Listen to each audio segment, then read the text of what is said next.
Hello, everyone, and welcome to another Sunday afternoon chat on a beautiful, but a little bit chilly Sunday afternoon here in Oklahoma. I'm at my daughter Sherry's house. That's the woods behind their house, right out there behind me. I don't know how many acres Jack's got here, but he's got a pretty nice. Oh my goodness!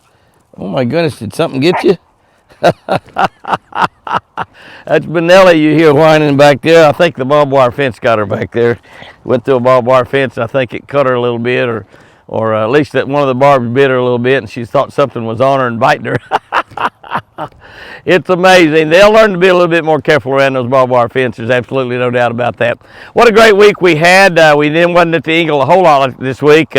We were there toward the majority of last week, and got to go to church down there at Midway Hills Baptist Church last week, and left out of there on a Wednesday. So we were actually there about 8 or 9 straight days, and had a great time there with the deer, watching the deer and carrying on. Had pretty nice weather, not too bad of weather at all.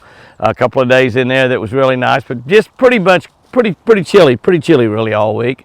But got a little wind blowing right now here, and but we have got some weather coming the next 2 or 3 days. I'm talking about Chamber of Commerce type weather, you know, the kind of weather that cities brag about that they have. We've got a couple of really nice Mondays and Tuesdays right here, and then Wednesday is forecast to be 73 degrees at Twin Eagle Ranch. 73 degrees. Now the next day is forecast to be about opposite of that. You just about turn those numbers around. Actually 46, I think, is what it's supposed to be for the high. Down in the 20s for the low. It's Valentine's Day is this coming week. All you guys remember, you got to get Valentine's for your ladies. Valentine's can be in the form of candy. It can be in the form of a great big nice dinner out. It can be in the form of beautiful lingerie. You got to get yourself something at the same time you buy your Valentine something. And you girls now, you got to buy your Valentine something too. So just remember that. Think about that out there. I'm taking Chris not on Valentine's Day, on Tuesday, but I guess Valentine's Day is Tuesday, isn't it? Yeah. But on Thursday to see Jesus Christ Superstar in Oklahoma City, a Broadway play, and we're really looking forward to that. I never in my life thought that I would ever really enjoy Broadway plays, but I do. I love them. You know, I've seen a couple of them in actually on Broadway in New York. We've seen them out in Las Vegas, and I'll be able to see this one in Oklahoma City. And okay, it seemed like we saw one somewhere else. Oh, Branson, Missouri. Saw Jesus at Branson, Missouri. That's right. So this is different than that play there. This is because it's Jesus Christ Superstar, which has been around for years and years and years. But it's a spectacular. I've seen the previews of it, or the samples, or the teases, or whatever they call them, and it's absolutely incredible. So anyway, we're looking forward to this coming week. This last week was really good because we ended the week. We left down there Wednesday. I left on a Wednesday and brought Chris over to Sherry and Jack's house to spend the weekend. I then drove to Little Rock, Arkansas. That's right, Little Rock, Arkansas, to catch an airplane. And Little Rock, Arkansas is 220 miles from Sherry's house. So it's about 400 and some odd miles from my house to catch an airplane. If you're going to drive 420 miles to catch an airplane, you just will drive wherever you're going. But caught an airplane in Little Rock, Arkansas, flew on a Thursday afternoon to Columbus, Ohio, and worked the big Columbus National Fishing Expo, and it was just so much fun. We had a big crowd there on Friday. That event went Friday, Saturday, and Sunday. It's wrapping up today, and we had just a great time.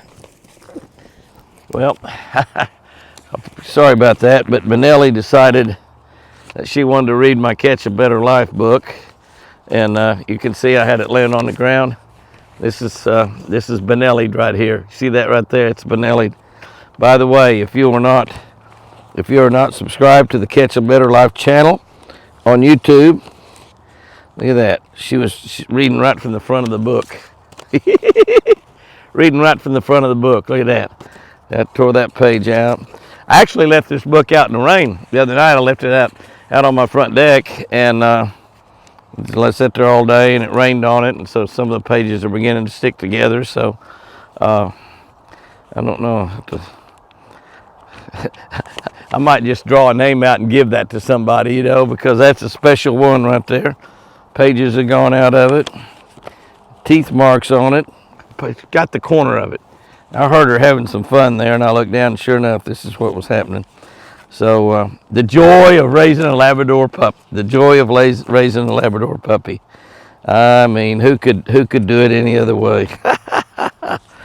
So be throwing that in the trash, some of those deals, and better hold this in my hand. Huh? Better hold it in my hand. Oh, that's funny. Anyway, we were there at the Columbus National Fishing Expo. They hold those in 4 different cities, but we were there on a Friday, and with just hundreds and hundreds and hundreds of people showed up. I think they had, I don't know, 2,000 or 3,000 people show up, and it was just a really, really good show. The show Saturday and Sunday, I'm sure, had even larger attendances than that. Super show. I met a lot of really nice folks up there, saw a lot of friends that I hadn't seen in quite a little while, and just had a super time. Left there. Got up at 5 o'clock yesterday morning and flew from there back down to Little Rock where my truck was. Drove down with about another 120 miles on further south down to McGehee, Arkansas. And that is McGehee. Is that McGehee or McGehee? Now, I pronounced that McGehee, Arkansas all my life. And I asked Sherry, I said, I've been saying McGehee, Arkansas all my life, driven through there 1,000 times. Will you ask somebody over there if the locals pronounce it McGehee or McGehee, because I've always said McGehee. And so she did, and whomever she asked, which was Clay, she asked Clay, and Clay said it's McGehee. McGehee. You got to you don't put a big E on the Gee, but you got to say McGehee. And so I got over there yesterday. I finally drove over there, got over there about 4 o'clock in the afternoon, 4:30. And when I said McGehee, somebody said, Jimmy, it's McGehee. It's not McGehee. You're going to get run out of town if you start saying McGehee. And I looked over at Kay, and they said, it is not. It is McGehee, Arkansas. So I guess that Sherry asked the wrong guy. Clay's a great guy. He made me some little crappie jigs. He made me a little box of crappie jigs that he makes, and they're just absolutely beautiful. I mean, they're gorgeous. I can't wait to get out there and try them, man. Hopefully, I'm going to get to fish a couple hours on Wednesday, so I might tie one on and try one sometime Wednesday. But we had a great time over there at McGehee, Arkansas. We had a beast feast that was one of the best I have ever seen. It probably had the best tasting food that I've ever seen in a beast feast. We had a pheasant casserole. It was absolutely out of sight. We had duck and wild pig boudin at balls, and they were just great. We had the deer meat was great. We had quail breast where they'd cut the breast into 2 or 3 pieces, wrap it in bacon, put it on the grill. And of course we had fried quail legs, fried running gear. We had deer meat, elk meat, bear meat, I don't know what all, but just absolutely, I mean, it was out of sight. And the dessert, they had all kinds of desserts. And listen, they do it right in McGehee, Arkansas. They do it absolutely perfect because they put out all the desserts first. When you get there, before they ever start the food line, like an hour before the food line, you go through the dessert bar. And they had all the desserts that so many of the families and women, I'm sure, had prepared and brought up there to that. Just all kinds of different desserts. And there was one that was blueberries on some cream filling and like a Oreo, not an Oreo, but a graham cracker, some kind of cracker on the bottom. It was to die for. It'd make you slap your grandma away from the table. I'm telling you, it was just like out of sight. In fact, it was so good that my buddy I was sitting right across the table from, TC, he had a big one, like a double or triple size that he had cut out of there. And it had like a couple of bites out of it. I'd seen it sitting on that table from about 4:30, 5 o'clock on, and we got through eating. And so I sat down finally with my food, and there was 3 or 4 bites, and I thought somebody might have left it. So I got my fork, and I thought, well, I'd try a bite. Oh, man, it was like heaven in your mouth. And so he said, oh, by the way, that's my dessert. And I said, well, you better be eating it. I said, I'll just eat this half over here. Sitting across the table, I'll eat to the halfway point. You eat to the halfway point. That way we'll have it done. He said, well, okay. He said, and so I got to my halfway point, I guess a little bit quicker than he did. And there was another nice sized piece sitting there that nobody had touched. And I didn't know I thought somebody had just left it. They probably got full up eating all the other great stuff and left it. So he said, by the way, that one's mine too. And I said, you got you 2 desserts over there? Baptists do that. And he said, yeah, he said, I took a bite or 2 over there in line when I cut it. That's those bites that were gone. And it was so good, I thought I better get me another piece before they run out of it. And so he said, you can have that other piece. And I said, no, I'm going to tell you just what a nice guy I am. I'm going to share that other piece with you too. we'll half that. I'll turn it around and I'll say, I'll eat the half, you eat the half. And so when I got up to speak, you know, it was that one piece was sitting there, and I had eaten my half down to about the last 3 or 4 bites, which I left for him. And so I picked it up and I said, I don't know who made this. I don't know who made this. And the lady was actually sitting at our table, not too far down. She raised her head kind of humbly, and I said, let me tell you what. That is the most incredible woman in this entire building. I want to tell you right there. And she had 3 beautiful kids there. And she looked over to her husband when I said that, like, you see what Jimmy said? I'm the most incredible woman in this building. And she is. And I couldn't believe her husband didn't weigh like 500 pounds. She makes stuff like that for him to eat. Because and it really, and she came up and visited a little bit after the event, and she's just a super nice woman, super nice family, beautiful family. But we had a great time over there. Those folks are just like me.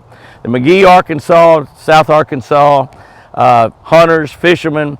They had, while we were there at that deal, they had the kids buck contest, and they had prizes, a big bunch of prizes for the top 50 bucks scored. And a little 11-year-old girl had a buck, a whitetail buck that scored 206.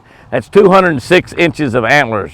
Probably was not over 2 or 3 or 4 men in that entire building, and we had 400, 500, 600 people there.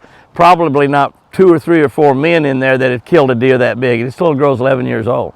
And I told her, I said, baby, the only thing, it's hard to beat that PB. It's going to be hard to beat that. And she said, I'm going to beat it this year, Jimmy. So I just love it. I just love it.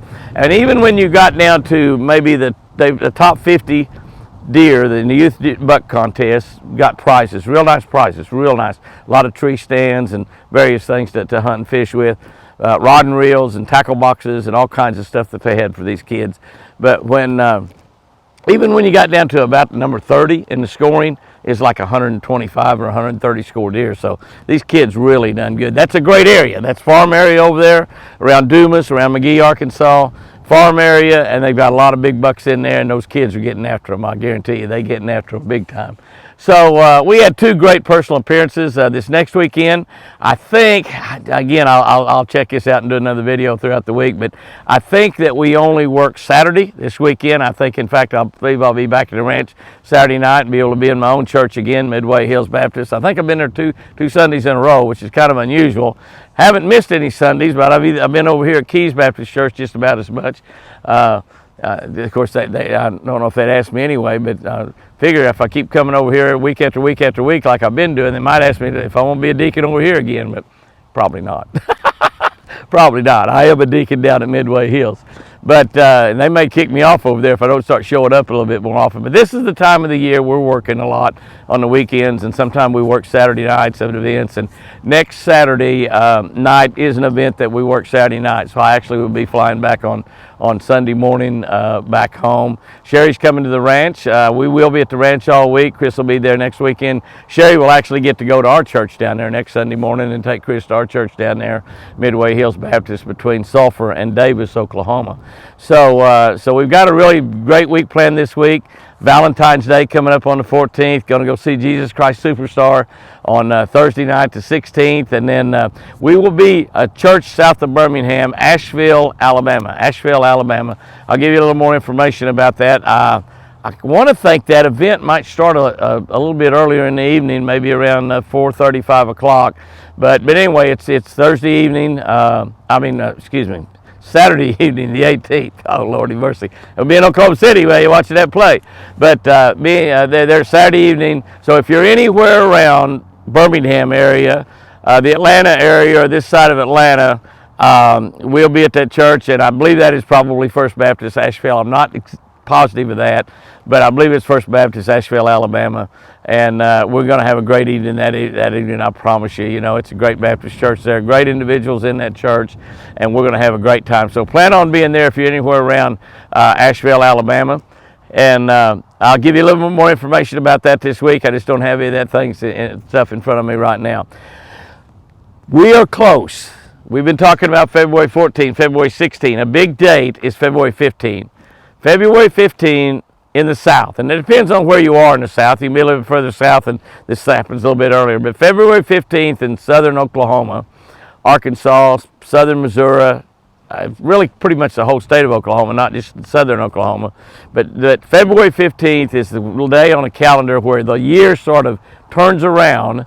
The year sort of turns around, and we see spring peeking around the corner.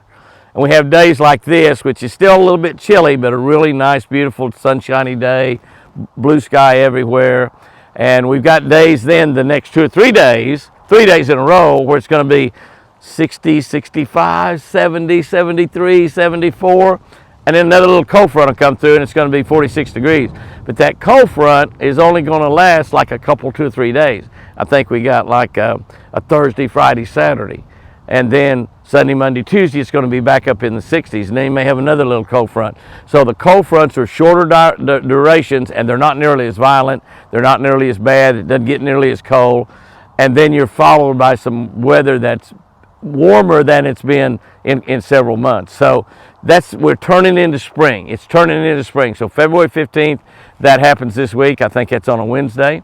And once that date gets here, that's the date that you turn it around and God starts making spring happen all over the southern part of the United States. Now, go down a little bit further south, it's happening a lot quicker than that. But February 15th, it's a day that I look for in February. February doesn't have as many days in it the rest of the month because most of the hunting seasons are closed. The good fishing hadn't really started yet. But can I tell you, we're going to go out there and fish a little bit Wednesday in that 70-degree day. Probably only a couple, 2 or 3 hours maybe. I'm just going to go out and fish there at the ranch. But have a good time. But then the next trip we got planned is the end of this month to go down and fish in northern Florida and southern Georgia for a couple, 2 or 3 days to do some television shows. We'll have those for you, and we'll have some stuff right here on social media as well. Guys and girls, go out there and have you a great one this week.